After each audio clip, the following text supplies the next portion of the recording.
भारत सरकारच्या केंद्रीय संचार ब्युरो आणि सांगली पोलीस विभागाच्या संयुक्त विद्यमाने चित्रप्रदर्शन। भारत सरकारच्या केंद्रीय संचार ब्युरो आणि सांगली पोलीस विभागाच्या संयुक्त विद्यमाने सांगली पोलीस अधीक्षक कार्यालयात नव्या भारताचे नवीन कायदे या विषयावर चित्रप्रदर्शन आयोजित करण्यात आलं। या चित्रप्रदर्शनाचे उद्घाटन कोल्हापूर परिक्षेत्राचे विशेष पोलीस महानिरीक्षक सुनील फुलारी यांच्या हस्ते करण्यात आलं। यावेळी पोलीस अधीक्षक संदीप घुगे, अप्पर पोलीस अधीक्षक रितू खोकर, केंद्रीय संचार विभागाचे क्षेत्रीय प्रचार अधिकारी महेश चोपडे यांच्या समवेत वरिष्ठ अधिकारी कर्मचारी उपस्थित होते। या प्रदर्शनामध्ये भारतीय न्याय संहिता 2023, भारतीय नागरिक सुरक्षा संहिता 2023 आणि भारतीय साक्ष अधिनियम 2023 या नवीन फौजदारी कायदेविषयक पोस्टर्स लावण्यात आली आहेत। नवीन कायद्यांची माहिती सगळ्यांना कळावी या उद्देशाने या प्रदर्शनाचे आयोजन करण्यात आले। अत्यंत सुलभ भाषेत नवीन कायद्यांची माहिती या प्रदर्शनामध्ये देण्यात आली। पोलीस, न्यायालय, वकील, सरकारी वकील, फॉरेन्सिक लॅब या विविध घटकांबाबत या प्रदर्शनामध्ये माहिती देण्यात आली आहे। तरी जास्तीत जास्त नागरिक, विद्यार्थी आणि समाजातील विविध घटकांनी या प्रदर्शनात सहभागी होऊन विविध कायद्यांची माहिती करून घ्यावी असं आवाहन कोल्हापूर परिक्षेत्राचे विशेष पोलीस महानिरीक्षक सुनील फुलारी यांनी केलं आहे।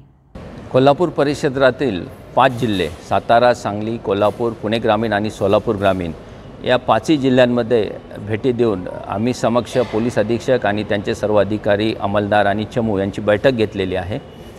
आम्ही एक गाव एक गणपती, सुरक्षित गणपती उत्सव, त्यानंतर होणारे ईद मिरवणूक, पुढे येणारे विधानसभा निवडणूक या सगळ्यांचा सांगोपांग आढावा घेतलेला आहे। प्रत्येक विषयाचे बारकाईने नियोजन सर्व जिल्ह्यांचे पोलीस अधीक्षक आणि त्यांच्या अधिकाऱ्यांनी केलेलं आहे।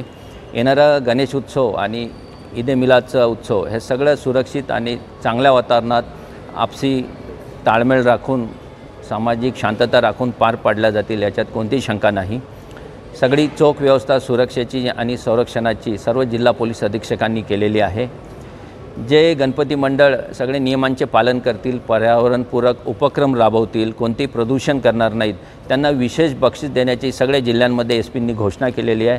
माझंसुद्धा आपल्या सगळ्यांना, नागरिकांना आणि गणेश मंडळांना आव्हान आहे की महाराष्ट्र शासनाचे सुद्धा एक गणपती स्पर्धा आयोजित केली जाते, त्यामध्ये आपण सहभागी व्हावे।